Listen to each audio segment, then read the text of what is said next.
Console Wars is going to be based on the battle between Sega and Nintendo back during the 80s and early 90s. And so, as Len was stating, we know very well for ourselves, and Mike has his own, obviously, time. But Len and I worked together at different places, different kiosks, gaming kiosks back in malls during those days where you could actually test the consoles. People actually went to malls, yeah.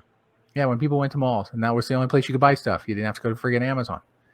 And like my library behind me, to get a book, you'd have to actually go to the fucking library. I mean, you bought books at the library? Yeah, no, I took them. These are all the unreturned books. There it is. Exactly.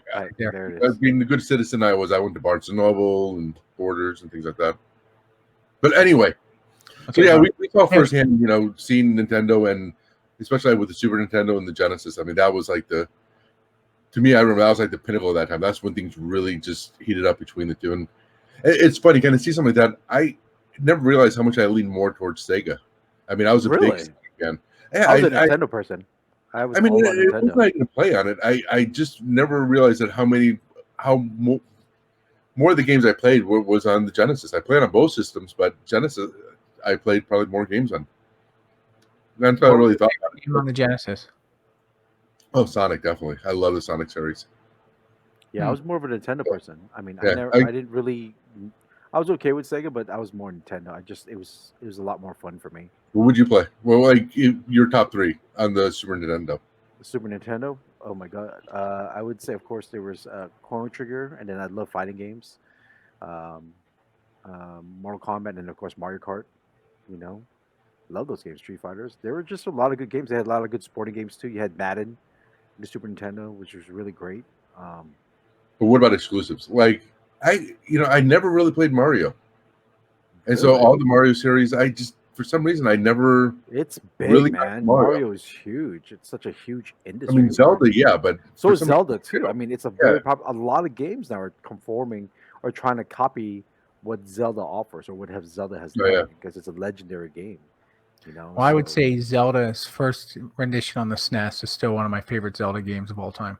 Yeah. Because it was the first time you had sort of that more 3D graphic look, right? Because it was an update in graphics to Nintendo, and so the original Link games, the first one was good. First one you ever played, but it's definitely just flat and no real texture to it.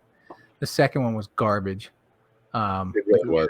Link to the Past. It was horrible. It was okay. It was all right. Yeah, it was horrible. It's horrible, dude. It was a different point of view. Why was it okay? I can tell you why it's horrible. You tell me why it was okay. Well, it was still a Zelda game. I like Zelda games. Oh my god, it was come fun. On, in other words, they went to a different direction. They put out direction. a pile of crap, and you just went to a different direction. Did you like ET for the Atari 2600 as well? No, because I'm talking about Nintendo here. No, I didn't like. God, remember trying to get out of the pits with ET? God, did that suck? Game was the worst game ever. Space Invaders is the best. What are you guys talking about? Space Invaders. Wow. So fucking random. Okay. I just think Atari. That's all. God, really old. Pac-Man with the upside down view of the Pac-Man. They're going left to right. It'd be up and down. Yeah, that was horrible. I hated that game. So needless to say, as far as for me, I agree. I had both consoles. Yeah. Both were kind of different in their offerings, but Sega was always the one, to your point, Len, that was pushing like adult. Right, it focused more on teenagers and older, where Nintendo always focused on kids and family. And so, remember when Street Fighter 2 came out?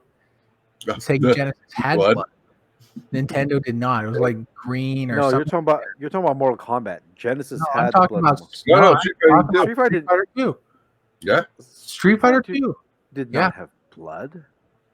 On Genesis, the arcades it didn't have blood. Yeah, it did. When you get smacked in the face, a little bit of blood would always come out. Yeah. It kind of looked like sweat, but it was red. I know when Blanca would bite you or something, maybe I think a little bit of that, but I don't remember much. I know Mortal Kombat was just a bloody mess. Yeah, so that was gore, right? That was a bit overdone on that one. I love that. Yeah. And Mortal Kombat, I don't think it ever came on the SNES, if I remember correctly. It did, but it was limited. They didn't have the gore like Genesis did. They have fatalities?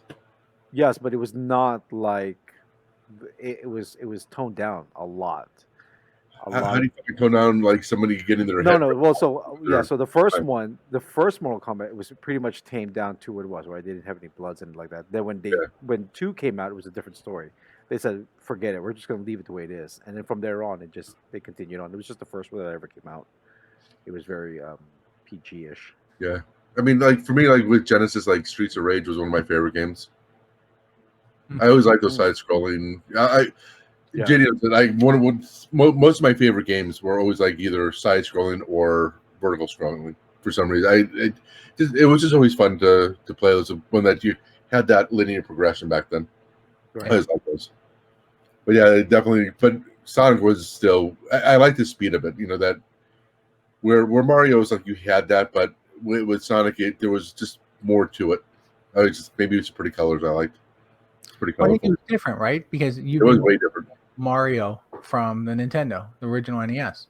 And so you kind of got used to the Mario characters and that whole world, whereas Sonic changed it up. It was more speed running, and so I think it just offered that flavor which people gravitated towards. And that's why Sonic did so well. But for me, loved Madden football on the Genesis. Loved Joe Montana football on the Genesis as well. Oh yeah. They had a lot more name brands. Sega was very active at that time of trying to get bigger name sports athletes associated with games. Yeah, that's right.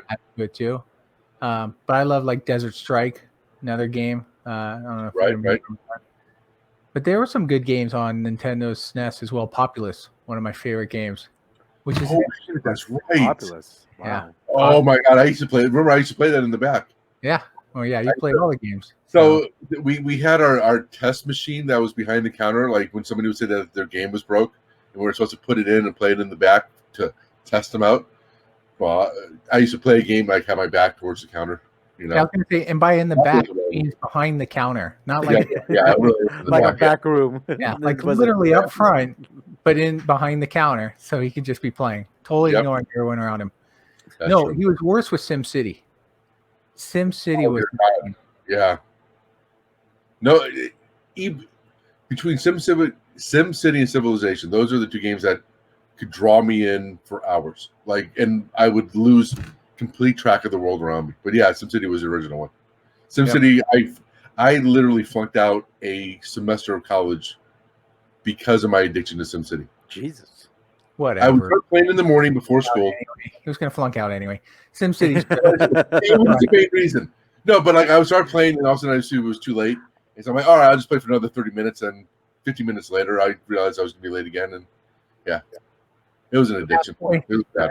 Screw it. Doesn't matter now. Just keep going. And then when you do it for 3 weeks in a row, and you realize, I should drop all my classes. Yeah, but so that was my point. I looked at both consoles as unique, right? Each was slightly different. One was more family. So games like Mario, if you liked Mario or Zelda, and that's almost kind of true today, right? That's their staple games are still around. The Zeldas, the Marios, and whatnot. They even pull Sonic into their games nowadays too. So you'll see Sonic on Nintendo.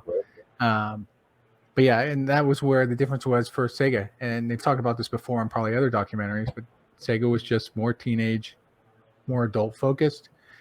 And that's where they were going for. They're trying to get that. And that's why they competed. But in the end, I mean, this is where it's going to be cool about the documentary. So we can talk about it after we watch it once it comes out, is that how Sega died, right? Because Sega as a console gave up. And that was because, in my mind, when they tried to do the follow-up to the Genesis, the Dreamcast. Was it the Dreamcast? Yeah, Dreamcast. Okay, yeah. It just couldn't beat the N64, even though, it was hard. Gaming-wise, even graphic-wise, I would say it was probably better. But it was hard because Sega was already losing some of their market towards the end because, Nintendo has started stepping up some of their games as well. And PlayStation was at that time too, and Dreamcast came out, right? The PlayStation finally came out.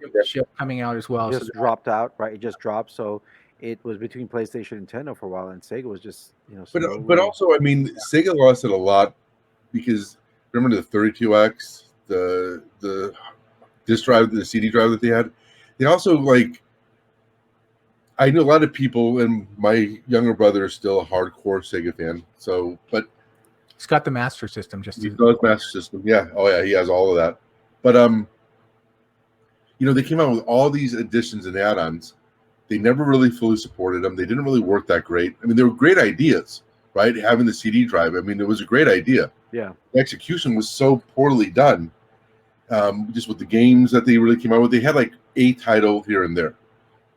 Like if I remember right, wasn't Star Fox on the CD drive?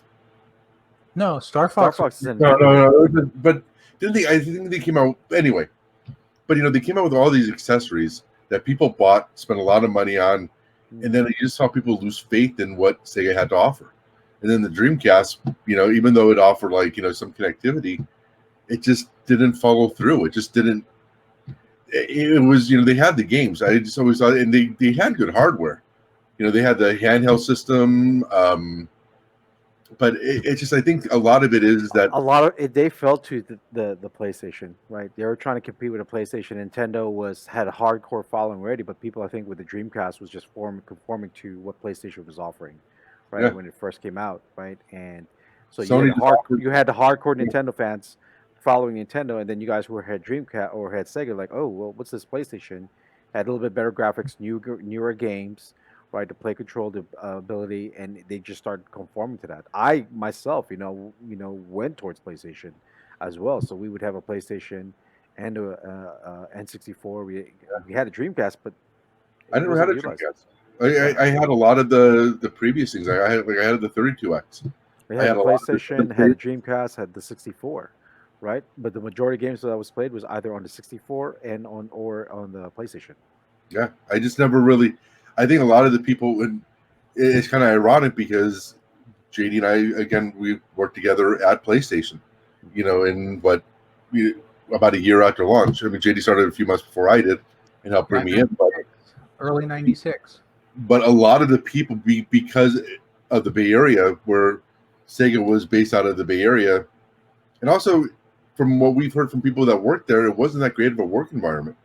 No. It had its own issues. So, but a lot of the people that we worked with at Sony, like the whole customer service division, was from Sega. Like, our director, management, and just everybody came over to start it came from Sega. But even a lot of people who worked there, in the U.S. division for PlayStation, came from Sega. But I mean, I think from a gamer's point of view, I was probably a Sega person, but then I gravitated to PlayStation. It offered the same thing, but I think it felt more stable. Like I said, I don't think Sega ever had the loyalty that Nintendo did, not even close. Yeah. And I think a lot of it had to do with a lot of the things they did, people try to buy into, and they just, they didn't stick with it. Like the 32X and all the other little things that they tried to do. Yeah. Well, Nintendo's lasted this whole time, right? As Atari's come and gone, and Sega kind of came and went as far as consoles go, right? Yep. And even, now you have the big guys like Sony and Microsoft, right, with the Xbox and the PlayStation, and yet Nintendo's still there.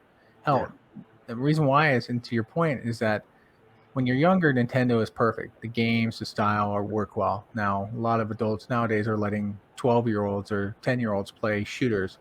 So, that's more focused around PlayStation and others.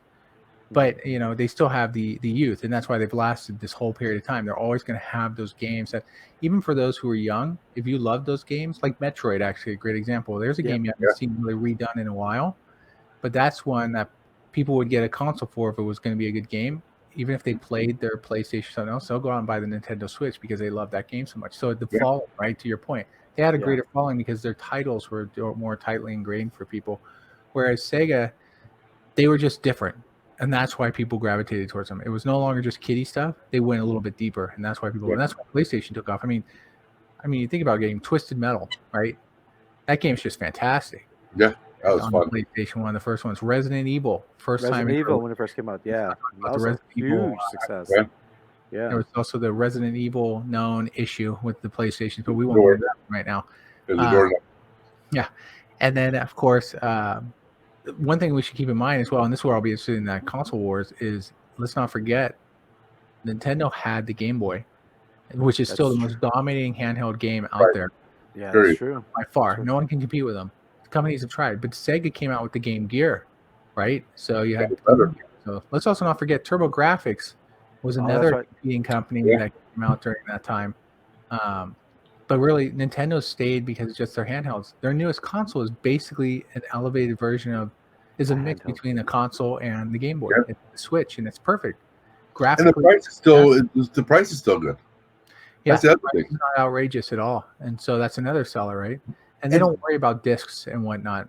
They Yeah. just, it's all little cartridge.